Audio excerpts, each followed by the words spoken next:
Welcome to Ear Biscuits. I'm Link. And I'm Rhett. This week at the round table of dim lighting, we are exploring the question, is back to school a feeling?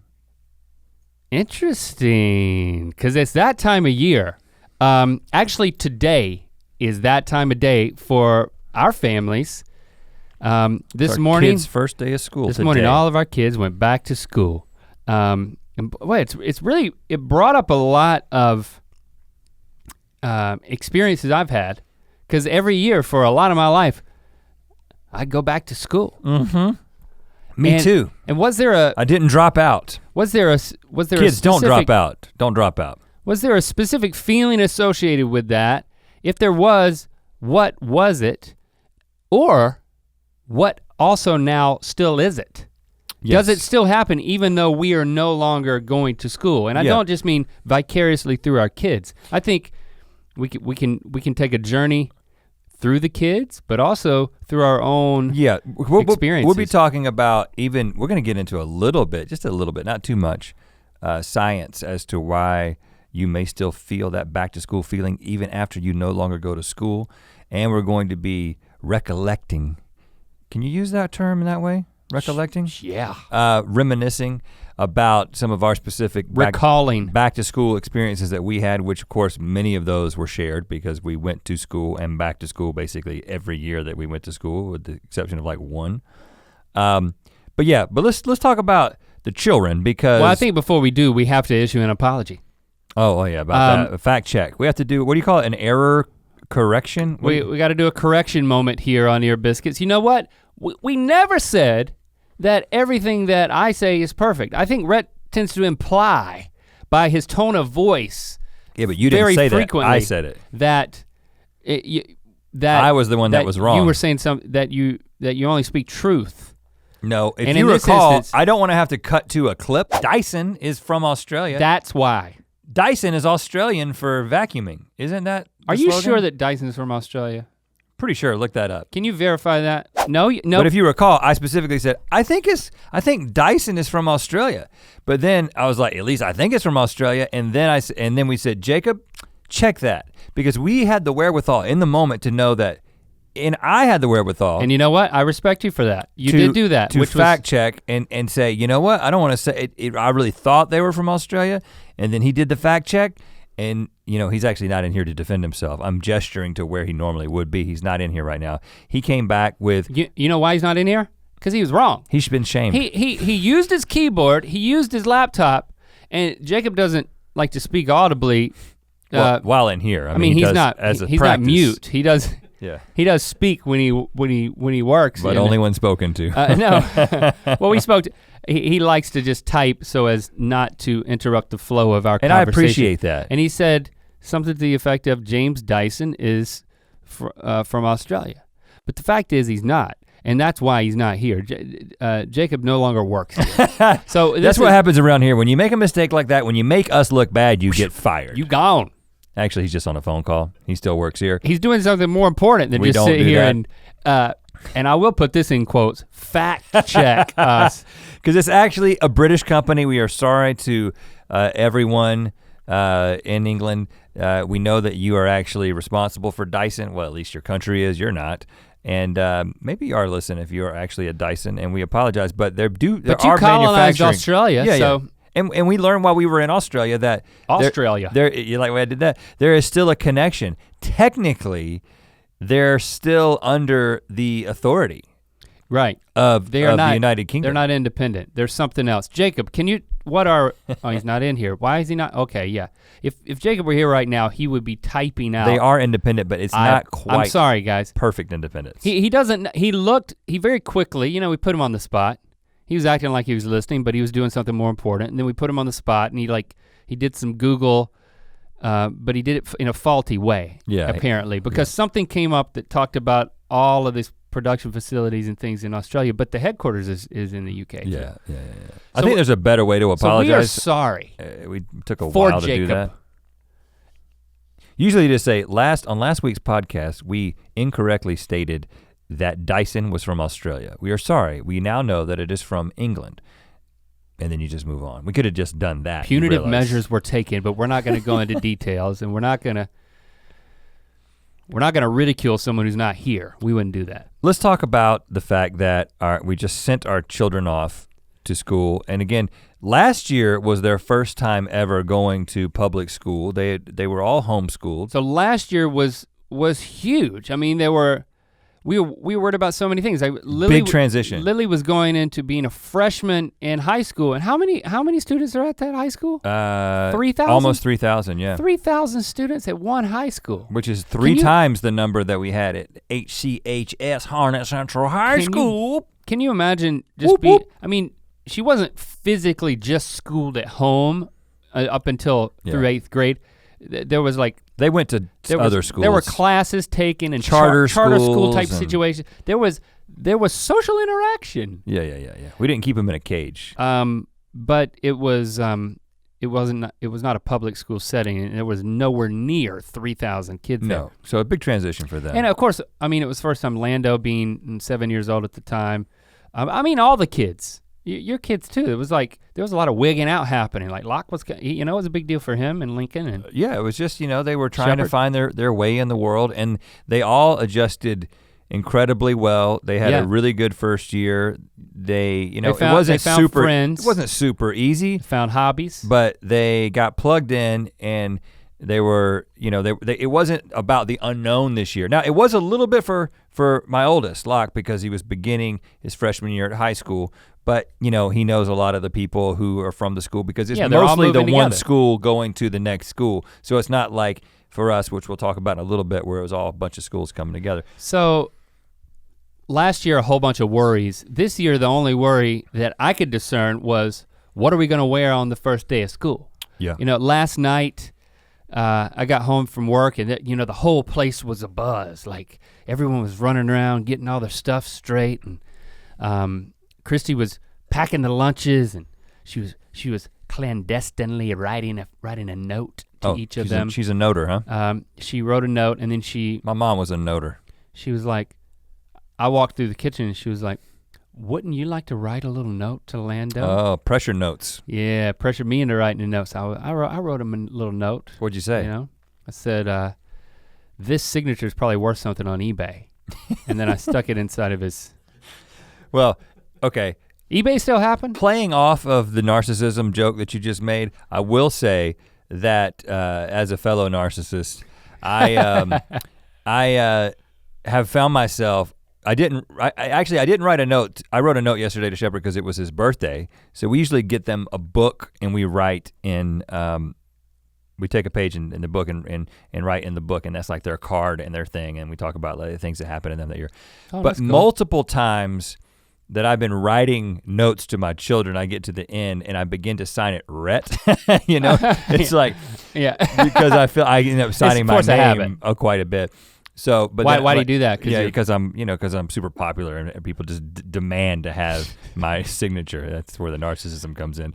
But then I started. I'm like, no, I'm not Rhett. I'm Dad. An R is easily turned into like a D. A D with legs. Yeah, I've made it work many times. You make that D walk. Okay. But anyway, I'm moving right along. The same thing was happening at my house. There was a lot of hustle and bustle because on Sunday they had gone out and they had done their back to school shopping. Mm-hmm. They had gotten you gotta shop. The clothes that they wanted. That's the first thing about back to school is that it's a commercial event. I mean, it's like freaking Black Friday. Yeah, it's kind of like when we get ready for I got a pencil or two, but I gotta get 12 more today. We get ready for a new season of Good Mythical Morning. We're like, we gotta get some new clothes. We can't be wearing too many some shirts too many times. So that you don't want to do that at school either. Case in point, okay, the back to school feeling. I think that's a good data point right there that we still live it. Well, because we have started our show at the same time that back to school happens. Right. It's just the way that it's worked out. So I think that's one of the reasons that we've continued to ingrain that pattern in our brains for years. But because the show is so structured around being a part of the daily routine of the viewers. Right, we want to be in sync with that. We try to take a little break and then blam, bring it back around that same time when people are adopting their scheduled rhythm, you know? Right, well, I will say that it sounds like you were more involved last night than I was, and that's just where I got into a little trouble. I mean, I wrote the You notes. wrote notes. You wrote pressure notes, but you wrote notes. Oh, you got in trouble? Yeah, this is what happened with me, is that I got home and there's lots of, well, first of all, it was Shepard's birthday, so we did a birthday dinner. I grilled the steaks. I mean, I thought that was pretty noble. And then Jesse's like, all right, you guys gotta get ready. You gotta get your clothes out. And it just kind of seemed like everything was under control. It just sort of seemed like everything was working like a well-oiled machine. And so I was like, I'm going to get in the hot tub. Oh no, you didn't. Yeah, because I was like, my legs were sore. My legs are sore, man. I did one-legged squats on Monday. You know, shout out to the gym that I go to. No, I was kidding. No, it was first workout since being back from Australia and Fiji. Okay, so see, you're adopting that school, getting back in the routine. But so I was like, I wanted to soak my sore legs. I go out into the hot tub. I have, just sort of some moments with myself. And then I come back in less than an hour later and she's like, where have you been? And I was thinking, well, isn't it obvious? I'm soaking wet and very relaxed.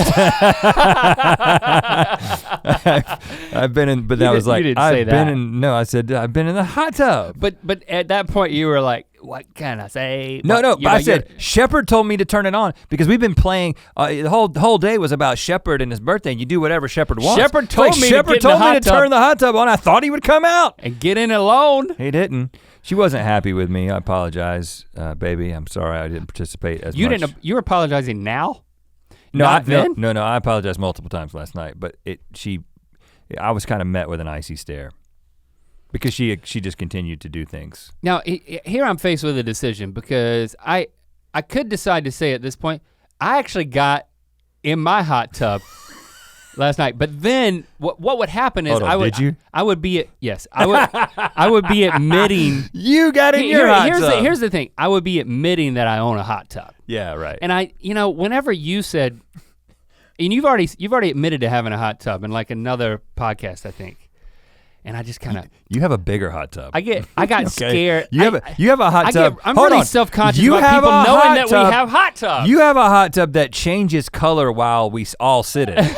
Like it goes from like green to blue to orange. It's like an alien abduction. Yeah, you have a hot tub that's bigger and cooler than mine. Of course, I am getting my backyard redone, so mine will be bigger and cooler than yours in the not too distant future. I mean, I made We're the gonna have to keep going back and forth. I made the narcissism joke a few minutes ago, and then we start talking about our kids, and then you're self-deprecate. You're talking about how, you're telling this story. I'm just really self-conscious about. It's fine. Listen, it's making a joke about being a narcissist, but then like being a narcissist while telling that joke. If people are gonna not like us because we have hot tubs and we are constantly trying to make them bigger and better than each other's, they can just move on. There's other people who do things on the internet. It's fine. Okay. What I will say is I remember the time that our friend Michael growing up called our friend Eric growing up, and Eric's dad answered the phone. I remember Michael telling us this story, and he said he called him and he was like, hello, Mr. So-and-so, can I speak to Eric? And he was like, oh, I'm sorry, Michael, Eric's in the hot tub. And so I remember for years feeling that like someone being in the hot tub and not being able to come to the phone was a huge douche move. So I completely understand your aversion to douchey vibes. Yeah, a lot of douchey vibes. I mean, cause when you drop, just like, oh, I was in my hot tub last night and blah, blah, blah. It's like name dropping. It's like a big bathtub. Really? It's just like a big bathtub. Outdoors with lights that change. Now. Mine stays the same. My light does not change. Here's the difference. Pretty low rent, actually. Here's how I'm gonna defend my hot tub. This is what's gonna make me feel better about it, and this is true. It's one of my favorite places to be. I'm like a king in there. So you had some special moments to yourself as well last night. Actually, no. A great thing about our hot tub is we're like at dinner and I'm like, you guys, you want me to heat up the hot tub? And I have to get agreement from like the majority of the family, and then tell them how easy it is for you to heat the hot tub up, Link. It's on my phone. I could do it. I could do it right here. Oh, so man. that when I get home, what a douche. It's hot. What a douche can just pick his phone 90, up and change the temperature of his hot 96 tub. degrees. I can't even do that. I have valves that I have to maneuver. Now, I will be able to control it with my mind come January.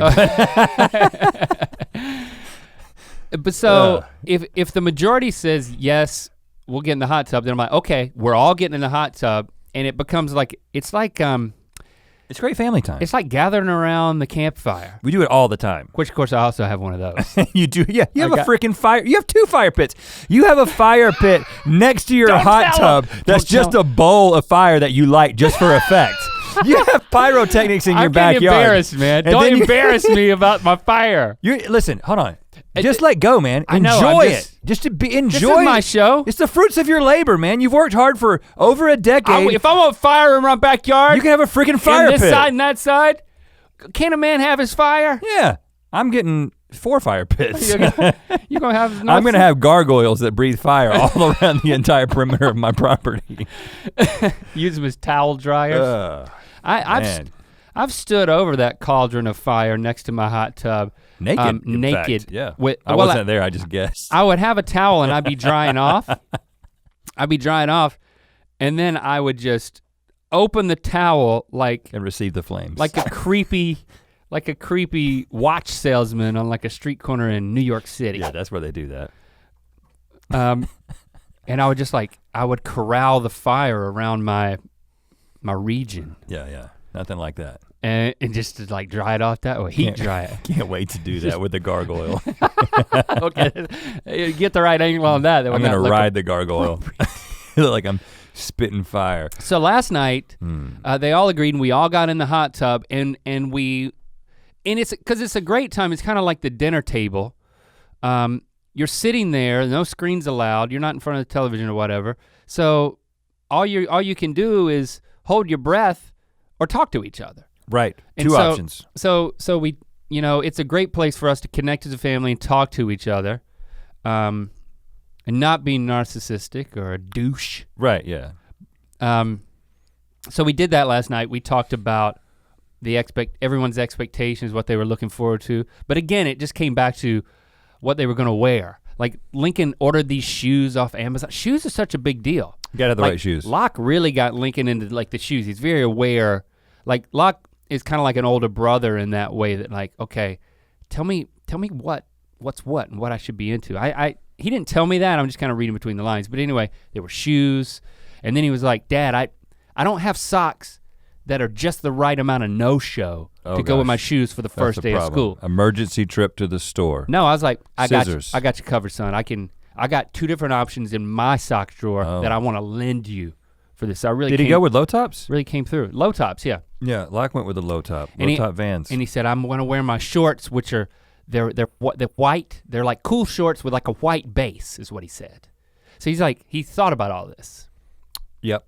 But so then the next morning, this is what happens. So everybody's scrambling to get ready, and then everybody's getting rushed out the door, and Chris is like, oh, no, we gotta take the picture. We gotta take the picture. You gotta have the picture. And so they go out at the front door to take the picture outside because Jesse is coming with Locke and Shepard to pick up Lily to take Lily to high school with Locke for Locke's first day. Lily will be there and kind of show him a little bit of the ropes. Right. She's been there a year.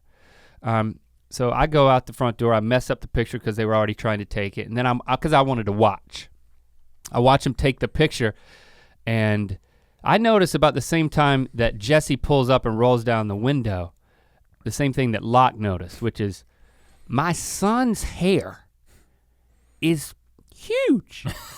He spends a lot of time on it, and he poofed it up, and I mean it's like my hair kind of, but like twice as tall. Yeah. And blonde.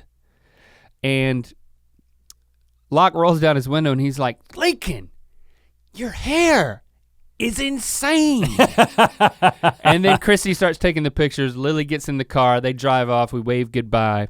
You go back in, we're going back in the house and I hear Lincoln say to himself, he's like, I gotta do something about my hair. I gotta tame it down. He thought he had taken it too far. Too insane. I think Locke meant it as a compliment, like insane is good. Yeah. He had a big grin on his face, but like, you're so self-conscious on that first day, everything's gotta be peak and perfect. So I'm like, I'll help you out, son. So like, he goes back in there for a second blow drying session. And I'm like trying to help him get it right and stuff. You brought it down, you toned it down a little bit? Brought it down, took it to the side a little bit. We'll have to see how it turned out. We worked it. We haven't gotten home yet. I've done some texting with the family and I've got some updates on how they did. Maybe I'll save that for the end. Before I get in the hot tub. Yeah, which will be after I'm done with this. My kids didn't. Locke actually ended up getting a haircut. His hair has been. I cut Lincoln's hair last night too. Oh yeah, by the way, but just the sides. I don't do that. I have a small sort of humble hot tub, and I also don't cut my children's hair. As if that would be a douche thing to do. I cut Chrissy's hair too. No, you don't. I use a ball, put it on top, and just shave the sides. And but Locke ended up cutting his hair because he's been kind of growing it out, and he's been doing he's been like kind of putting it when it gets a little bit long because he's playing basketball and stuff. He's like kind of puts it back almost. It's not really a man bun, but it's the beginning of one. Well, it's a pre-man bun. But the basketball coach saw that and said, Is that right? Nope. Don't even think about it. They don't allow it. And while he could have protested because you can't. I don't really know what the rules are. He was like, I got it cut because I didn't want to, really? They talked about it a little bit, but ultimately he was like, I don't, trying to establish myself, and so made it a little bit shorter. So they both had to tone their hair down a little bit. Yeah, I had to tone it down. Going into the next year, you got to tone it down a little bit. You want to make a statement on that first day. I mean, your clothes do matter. Because it's that part of that confidence, because you want to be able to slide in there with a little strut in your walk, and you gotta bring your best on day one. Well, you don't have to.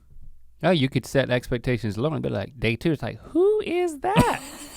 I don't remember him from yesterday. Every day. That's why that's why the school uniforms. I mean, that's why a lot of schools do the uniforms, so because you just take that completely out. There is no opportunity to express yourself in that way. I don't know. There's advantages, there's disadvantages. That's not what we're going to talk about. We're talking about back to school, and we're going to talk about us going back to school year after year in a moment. But first, we want to pause to let you know that you can get the shirt that Link is wearing at Mythical.store. Look at that.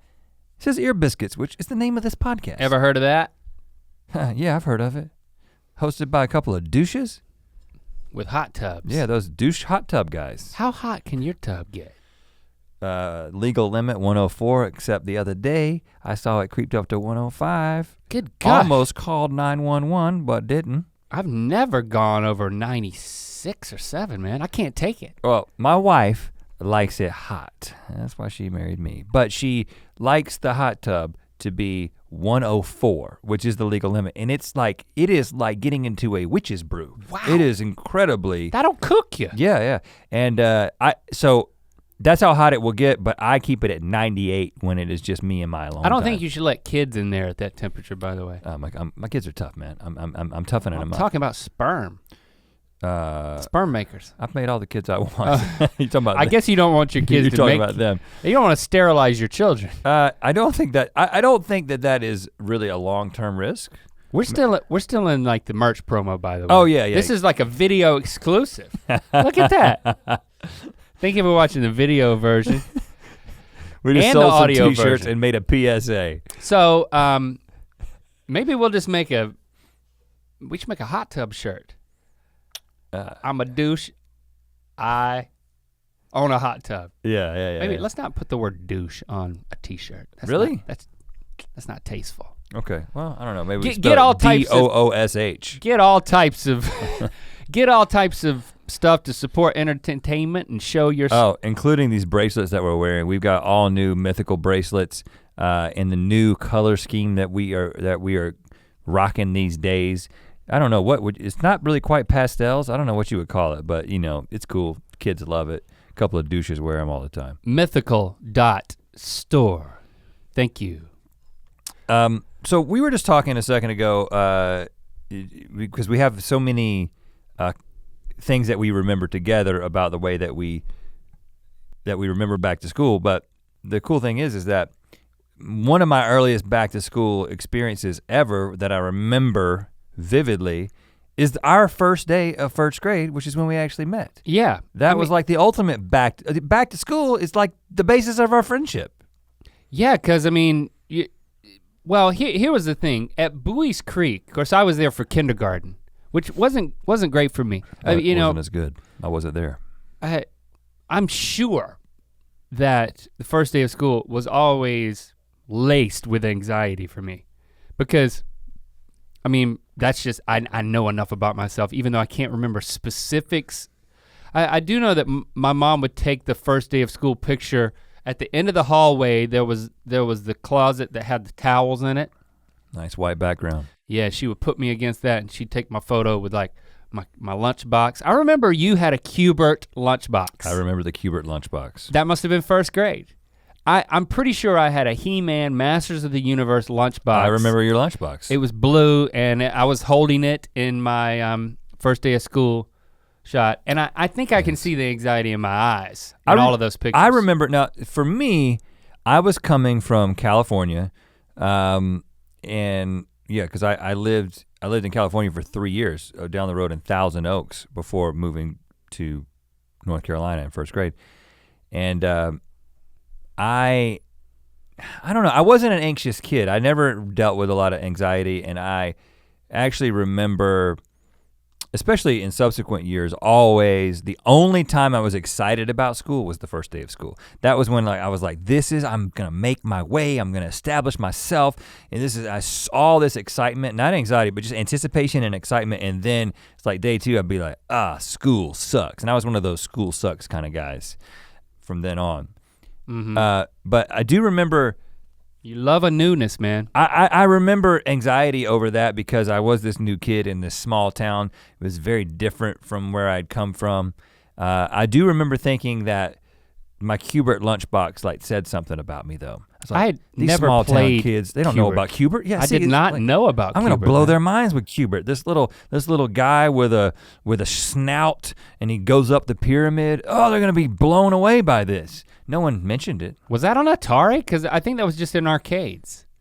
I had Q*bert, I feel like I had Q*bert on a home system of some kind. I don't think you did. It was on Atari, wasn't it? I don't think it was. See, Feldman's looking that up right now. We're gonna see what kind of fact checker he is. But the thing about Bowie's Creek Nintendo? School. Well, it definitely was. That was a new, the version on Nintendo I think was a new iteration, but like the arcade version that was on his lunchbox was like a. Yeah, I brought in some arcade games to y'all. It was just arcade. Arcade. Okay, all right. Yeah, just arcade. See, you didn't play it at home, man. Yeah, I just had the lunchbox at home. It made me think I had a console. Thing about Bowie's Creek was such a small town, such a small school. Every year, you would specifically anticipate who's gonna be the new kid. You know, because there's usually only 1 or 2, maybe 3 if things got crazy. Right. But I mean, people were not pouring into this town.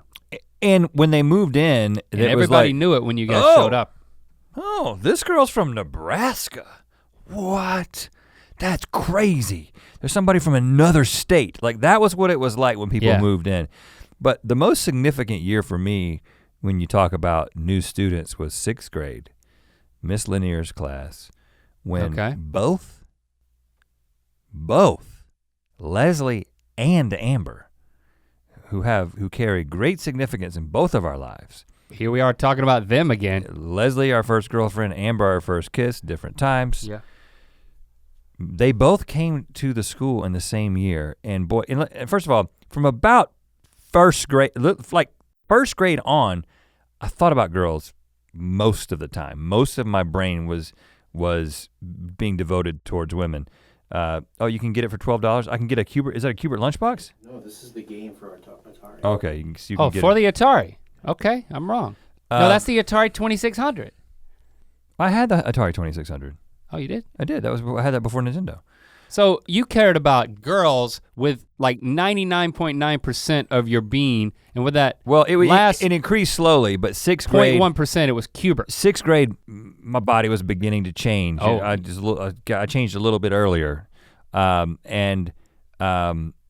that made the reception of 2 new interesting ladies it was doing things to me. It was different. It was more intense than it had been before.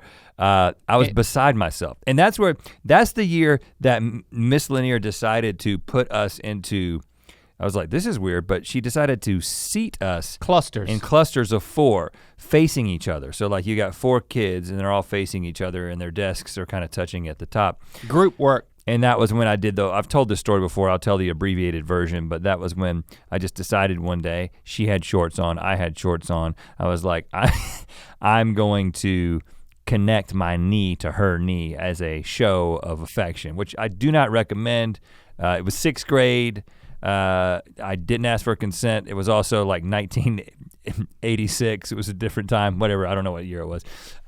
That's not an excuse. I'm going on the record to say that. I don't know what you were going for. It was just knee to knee contact. I just feel like I have to, You just brushed your kneecap against her kneecap. I brushed my knee against her kneecap, but when she pulled back, I brushed it again. I got long legs. I got a lot to give. Because at first, did she repulse and recoil, or did she just think that he did that by accident? She did not repulse. She did not recoil. She just moved away gently. And then after the 3rd or 4th time of contact, she was like, "Wow, Rhett, you got some long legs." She said that. And I kind of gave her a look like, "You bet I do."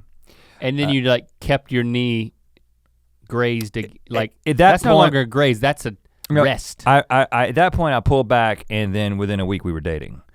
Okay, it worked.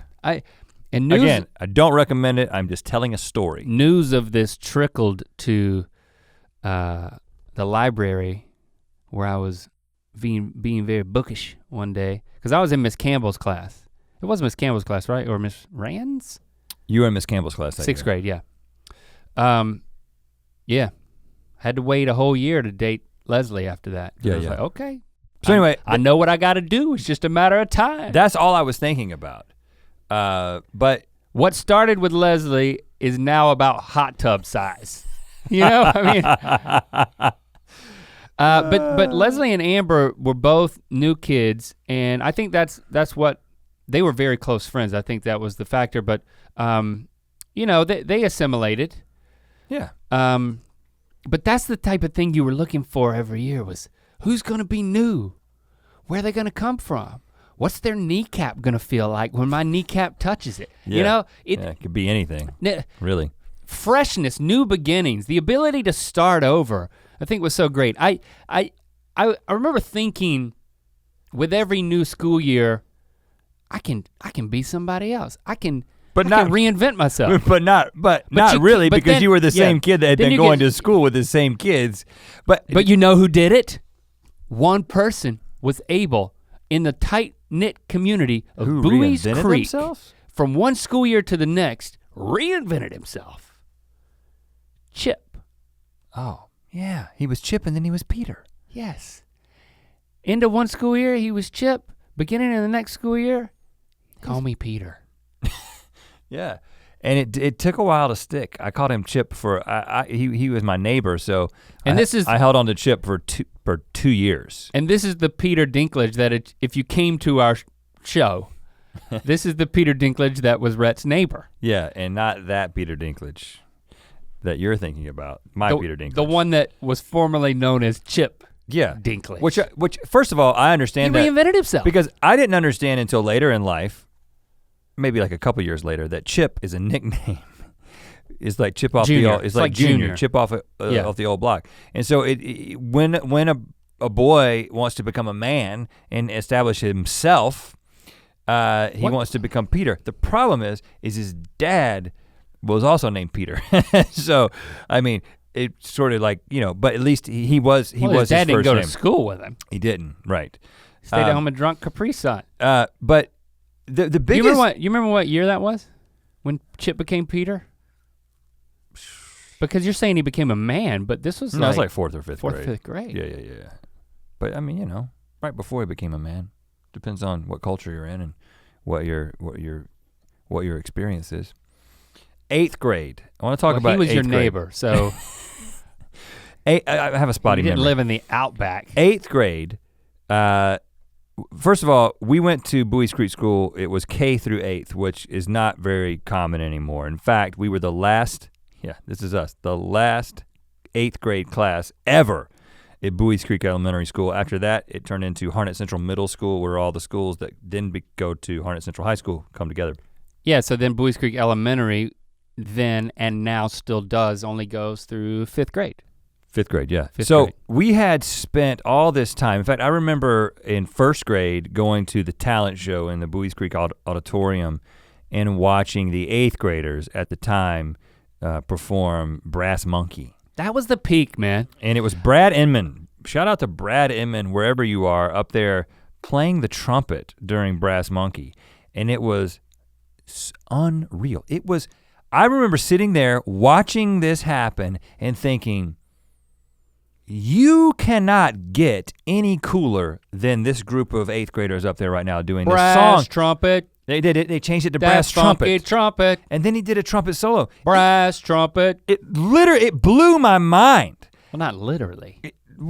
That's why I stopped myself from saying literally, because I don't want to misuse the term literally. It figuratively blew my mind. Yeah, the bookends to the year, the best moments of the year, the feelings that if you just want to bottle up and just binge drink is that first day of school and then the day of the talent show. Because everything after that, it was only like maybe another week of school, maybe some exams and stuff, which sucked. But yeah, so your point is, the whole student body goes and watches the talent show to end the school year, and you got these 8th graders, man. Well, I'm thinking about the way that we perceived 8th graders and the way that impacted my first day of 8th grade. Yes. Do you remember when yearbook day, it was a big thing for the kids. You wait in line to get you get Chris Stewart. I remember Chris Stewart.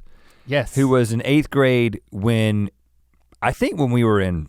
He was 4 years older than us. No, he was a senior when we were freshmen in high school, so he was 3 years older actually. He wasn't that. Chris Stewart was older than my brother. No, you're right. I'm thinking of the other Chris. You're thinking Chris Johnson. Chris Johnson. No, Chris Stewart was an 8th grader when we were like in 1st grade. Yeah.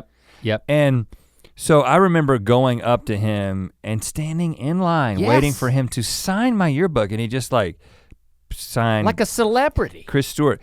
And I was even like, his younger sister Natalie, you had to stand in line to get her I was autograph. Like, Chris Stewart just signed my yearbook. It was like Tom Cruise had signed my yearbook. And so when I walked into Buies Creek Elementary. And side note, Tom Cruise does sign all of his own yearbooks. He does. When I walked into those halls, those hallowed halls of Buies Creek Elementary as an 8th grader, yes. I realized that all of these kids were seeing me the way that I saw Chris Stewart. As a god. And I was like, I can do anything. I own this place. We're gonna do the talent show. We're gonna do Digital Underground. It's gonna be incredible. And yeah. I mean, I don't know if this ruled the school, man. If it lived up to those expectations that we set, but I remember signing kids' yearbooks. Yeah. And I think there's I can draw a direct line from that to the hot tub I now own. You know, it's like trying to recapture that feeling, man. Constantly. You know, just trying to get back in it. The biggest transition, the back to school moment, was going into high school because, I mean, now you're not ruling campus anymore. You're not an 8th grader at a school that you spent basically your entire life going to, but you're going off to this high school. It was nerve-wracking because it was huge. It was a melting pot of all of the elementary schools, because there were no middle schools, in the county. So you had Buies Creek Elementary, where we came from, and we had the reputation as being the smart kids. Well, and let me explain that a little bit. Just the Buies Creek mentality was that we were in the middle of this county, Harnett County, and we were where the university was, where Campbell University was. Mm-hmm. And a lot of us, like me and my dad taught at the law school, still does. And so you weren't from a farming we had vibe. This sense that we were better than everybody just because we knew we were in the middle of nowhere, but we were like, but at least we have a university. We are this bastion of education. And so we kind of look down on all the other little towns that were just normal Southern towns around us. Because you had Lafayette School, which I always thought of them as, they were kind of good old boys. They were all really nice, more farmer oriented. Lots of farmers. But they had a really good band. I knew some of the band members, like I'd met them we did some cross-pollination band A good thing. band, huh? I didn't know that. Yeah, they had I never noticed the good Lafayette band quality. Speaking of trumpet, Keith Sears. Keith Sears. He played I played trumpet, Keith he played Sears. trumpet. Great guy. Great guy. One of the best guys. Once you got to know those Lafayette boys, they were great. Joseph Revels. Oh man. He had a mustache. He had a mustache in like 4th grade. You just I didn't look even at know it. him. Just look at it. You'd walk, Legs like tree trunks, man. Yeah, I just walk up to him and Calves. talk to his mustache. He had huge calves. I wouldn't even talk to him. And he was so nice That about was it. Lafayette. Then you had Lillington. Lillington was like Bowie's Creek adjacent, right? So yeah. So we kind of like, we're like, okay, you guys, you have like, you've got your own like town hall and you are the county seat. Right. So you have that. You're the county seat, this is where the courthouse is. You've got some bragging rights. You know, you're not Bowie's Creek, but you're good. You're good. You'd walk. You'd always eat. We'd go to Lillington to eat, like to go to the McDonald's. Once That's where they had fast food. That's where food existed. We had no place to eat except Little Dino's. Right. And that was only open for a and while. you'd pass by the Sexton Ford car lot, Yeah. and then lo and behold, you start going to the high school and you realize Chad Sexton goes to the high school. There's an actual Sexton that I now go to school with. I don't just drive past the used car lot anymore. It's And you know there's a connection. I knew there was a Sexton connection. Sexton is probably one of the best last names of any kid who would have to be in a middle school. Well, I don't know. It's a lot to live up to in high school. But then you had Anger. And what can I say about Anger? Tread lightly. Watch yourself with Anger because Scrappy. They were scrappy. Scrappy. I'm trying to Yeah. They knew stuff, and they knew stuff that we didn't. and they had substances that we didn't. Yeah, that's right. Yeah, Anger was a little rougher around the edges. Yeah. But Jason Keenan was a great friend of mine. Yeah, good guy to meet. Taught us a lot.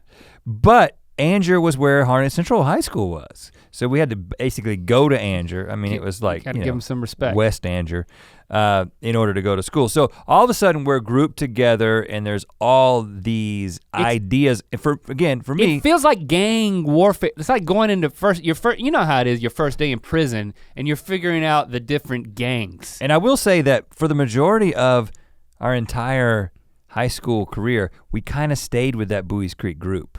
We let a few other people in, and we had a very tight-knit group. I'm not proud of this. It wasn't purposely cliquey, but the school was as cliquey as most 90s schools were. I think it probably is still the same. But it was a pretty tightly knit group. But again, the only thing— As opposed to a nightly tit group?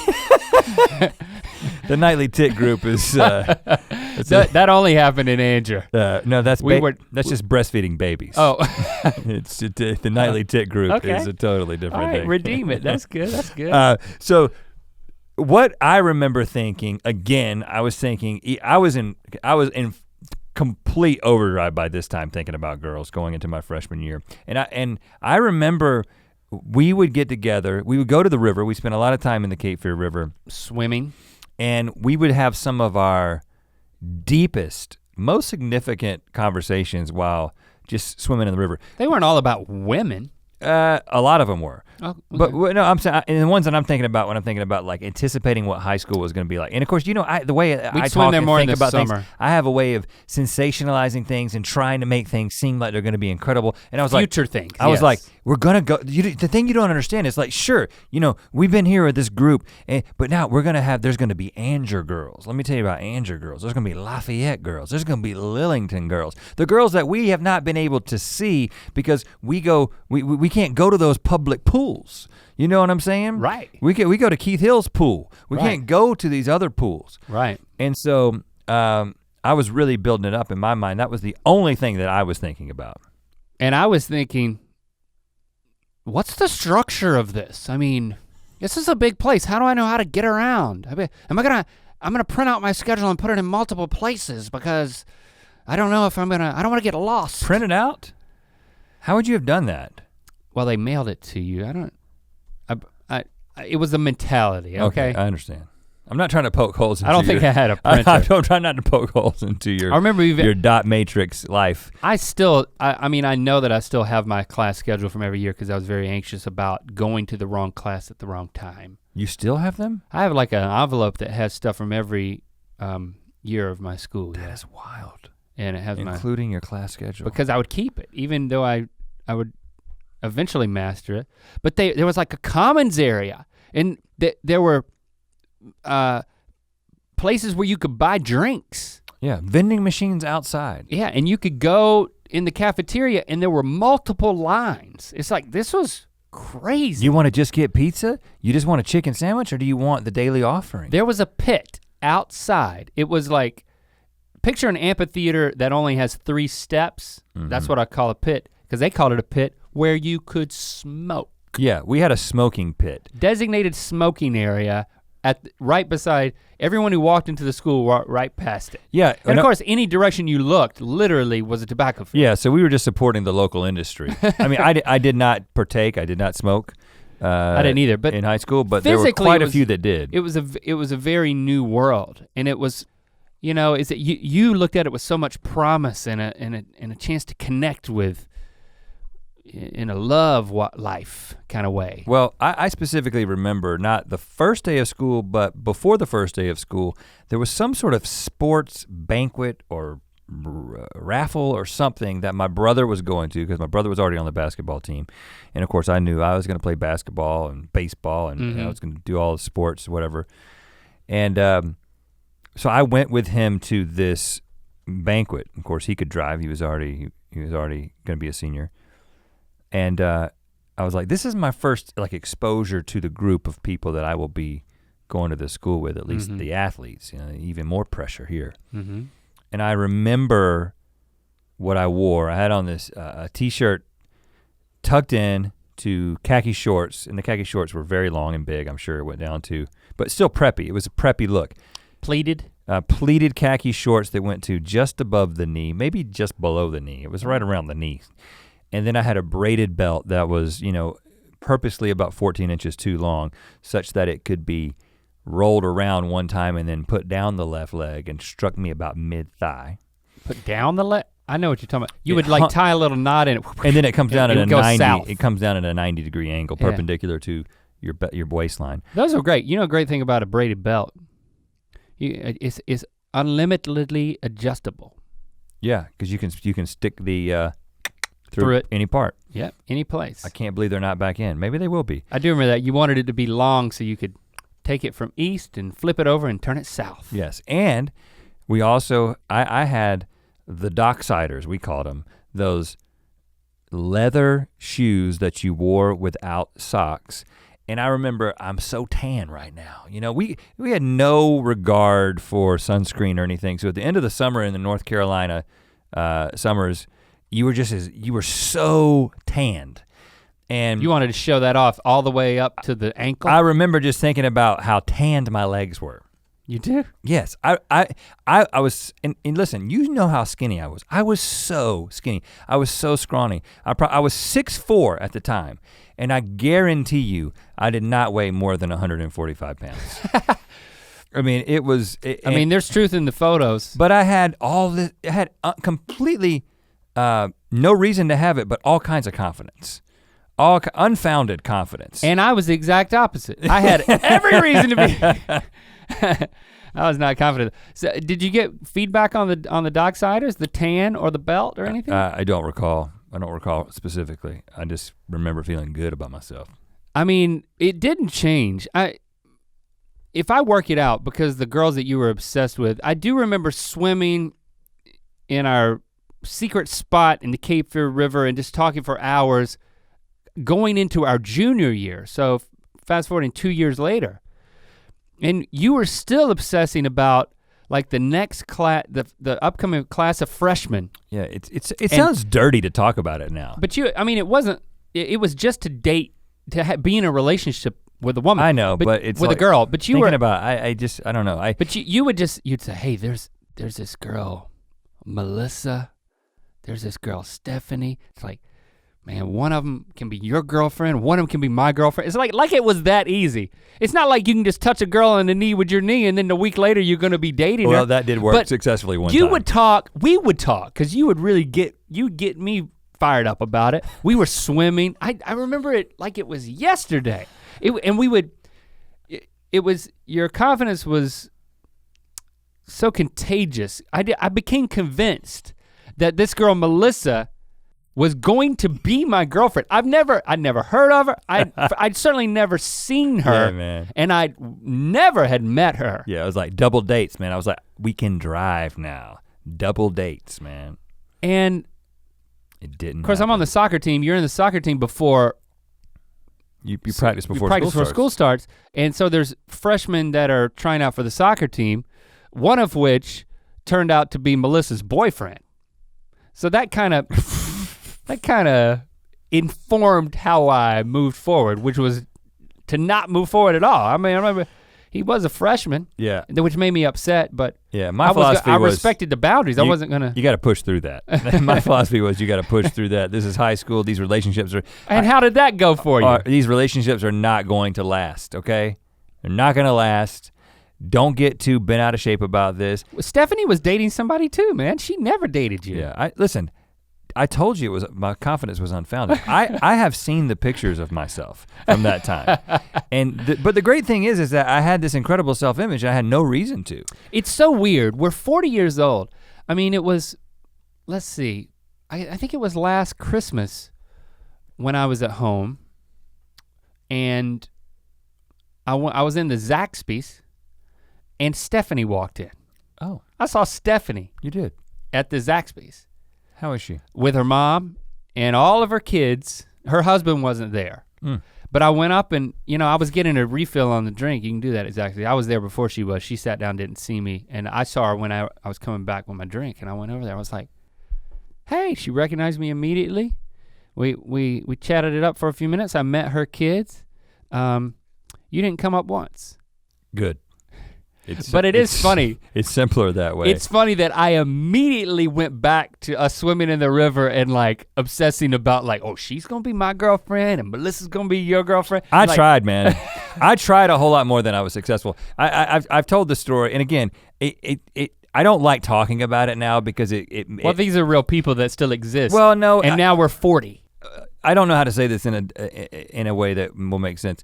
The times have changed significantly since that time, and to think that I was so focused on just getting a girlfriend and again, I was doing other things. We both excelled at our academics, and to some degree our athletics. You had that game with the 2 goals with your left foot. It was amazing. I'll never forget it. Thank you.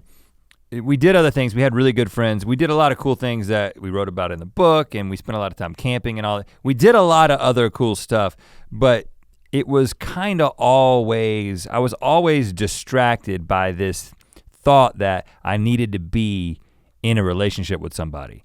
And I just wish that I could go back and tell myself, don't think about that so much. You're gonna think about it because of who you are, but just don't.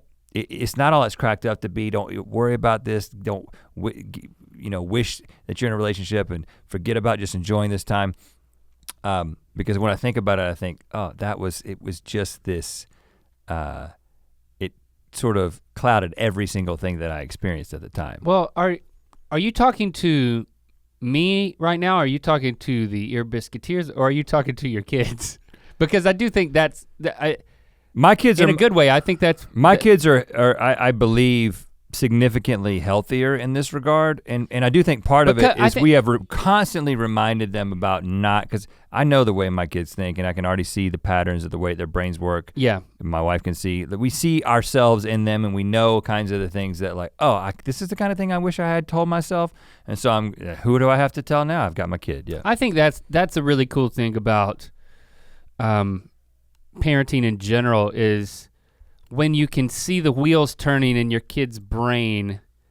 I've mentioned anxiety a lot in this episode from my childhood, and I can see when that pops up in my kids' lives. And so it's cool to be able to kind of speak the code because, well, we know that it's our fault, right? Whatever it is, it's like, okay, there's this obsessive quality about fill in the blank or an anxious interaction with something. And we are responsible for it, whether directly, genetically, or something that we screwed up as a parent.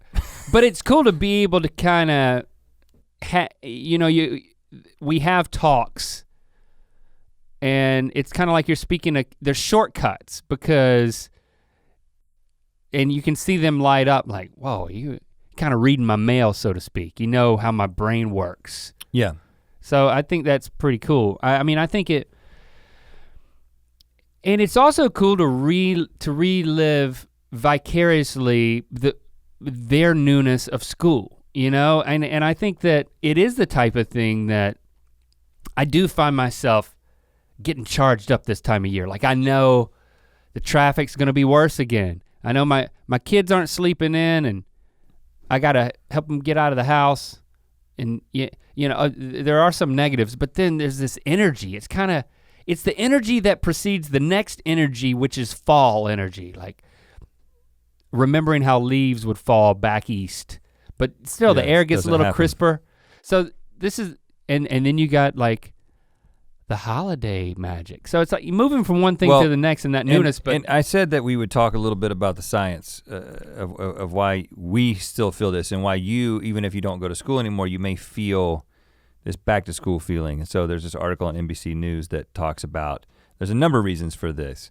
One of them is the fact that your brain has sort of ingrained this pattern of that you may not even be conscious of like, okay, summers, the days are naturally longer. You fill those days more with more leisure time, and they kind of shape themselves in a different way because just the amount of light in the day. And then when the amount of light begins to decrease as summer is coming to a close, it actually changes your circadian rhythms and actually changes your melatonin levels and stuff. You sleep differently. And if you reinforce that every single year there's this very transitional thing that is happening where you're starting anew, fresh, and it's in sync with the changing of the seasons, your brain has become accustomed to that. And it's just the way our culture is also in that rhythm, and you see it in the back to school ads and that kind of thing. And so you've got those thoughts and those feelings and all the stuff that we kind of hinted at that continues to come back. And so it's actually the plasticity of your brain. It's ingrained in there. And then if you continue to do things like we do, like whether it is you've got a show that comes back and is on that same cycle, you've got children who start school at the same time, you're gonna feel that feeling even before you've actually registered what's going on. That's kind of the very high level. Well, that's cool because it goes beyond just feeling it vicariously through kids if you've got them, or just reminiscing, it's something that you've built. It's also an argument for not doing those year-round schools because they're stripping kids these days of the back to school sensation. Yeah, well, I don't know. I don't know either. Even then, they do have. I think isn't there a longer break during the summer, even for those kids? I don't know. I haven't even. I hate it so much I haven't looked into it. No, I just never experienced it in neither of my kids, but I know that a lot of people do. But I think it's a great thing to embrace. If there's any way to embrace newness, to assess and expect. I think any moment when you can do that is great. I feel like even professionally, we're kind of in a moment where we've geared back up with Good Mythical Morning. We're starting to get back into the rhythm of that, but we're also buckling down on other things that we're working on. It's like, okay, everybody, this is that sweet spot to get some stuff going. So it's you're out of that lackadaisical summer thing. So I think it's something that if it's in your brain, you can harness.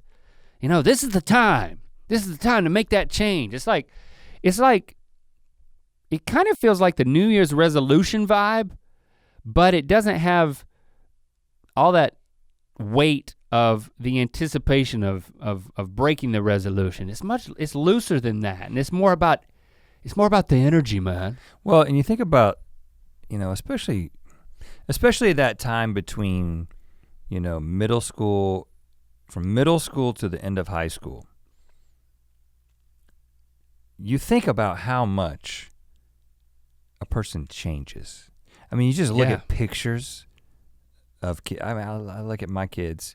I look at Locke and how much he's changed in the past couple of years. Yeah. And it's mind blowing. And think about how much we have changed in one sense, but haven't changed over the time. When you say, "Oh, fall again," I'm like, oh, I'm gonna turn 41. Like I was just having my awesome 40th birthday. You remember that one, the band, the one that everybody talked about? Yeah. And now I'm gonna be 41. Am I gonna have some awesome party for my 41st? No, because I'm 41. That's just, who cares? 41, what? No significance there.